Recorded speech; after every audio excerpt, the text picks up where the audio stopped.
You can sense the change of Samsung's mobile game in the packaging of the Galaxy A3. It sports a lighter and cleaner design, which impresses at first sight. Inside, with the usual array of accessories: headphones, micro USB cable, wall charger and a pin for the SIM card and micro SD card trays. Design and build quality. This change in the design concept is exactly what Samsung needed to stay on top of the smartphone market.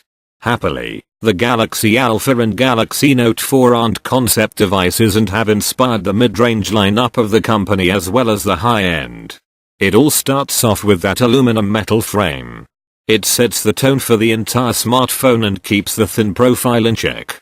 The Galaxy A3 is one of the thinnest smartphones Samsung has ever made, next to the Galaxy A7, which measures just 6.3mm. In our office, the Galaxy A3 is joined by the Galaxy A5 and you should check them out posing side by side. The metal work doesn't stop with the frame, as there's metal as trim to the camera lens, the loudspeaker, the power key and volume rocker. Even the parts that are plastic are very premium quality. The back cover, for instance, albeit non-removable, has a smooth surface, which glistens as light fall on it. In fact, this finish reminds us of how a pearl would glisten under light. The impression is so strong that it adds a sort of a feminine feel to the white smartphone. Unlike the Galaxy Alpha, the Galaxy A3 doesn't offer a fingerprint sensor under the home button, nor is there a heart rate monitor on the back. The Galaxy Alpha, however, lacks a microSD slot. We are impressed by the tactile feel of the home and power lock buttons as well as the volume rocker. A small caveat is that the latter two are a bit narrow and thus harder to press. That aside, handling the Galaxy A3 is a real pleasure. The phone is impressively thin and light, the build quality is great and the matte rear cover provides a solid grip. The Galaxy A3 would easily fit even in a tight shirt pocket and it's so light that you may altogether forget that it's there. Controls.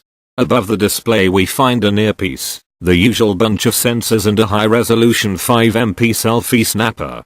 There is nothing unusual below the screen either. A hardware home key is flanked by a touch-sensitive app switcher key and a back key. The metal sides of the phone host a single hardware control, each the power button on the right and the volume rocker on the left.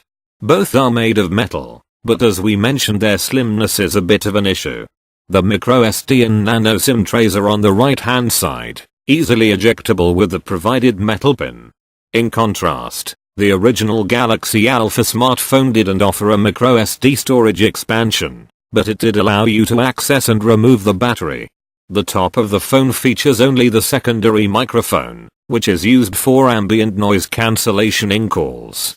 The bottom is more crowded, accommodating the exposed 3.5mm audio jack, the micro USB port and the primary mic pinhole. The 8MP camera is on the back, accompanied by a rather big LED flash. The camera itself protrudes slightly from the back of the phone, extending past the quoted 6.9mm of thickness. The snapper is also capable of recording 1080p videos.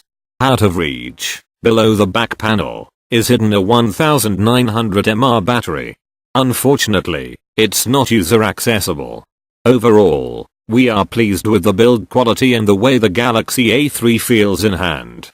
Samsung did a splendid job here and its effort is showing through and through. The only real drawbacks are the non-removable battery and the fact that on the dual SIM version you have to choose whether you would use the secondary slot for a microSD card or for a second SIM card. You can't enjoy both.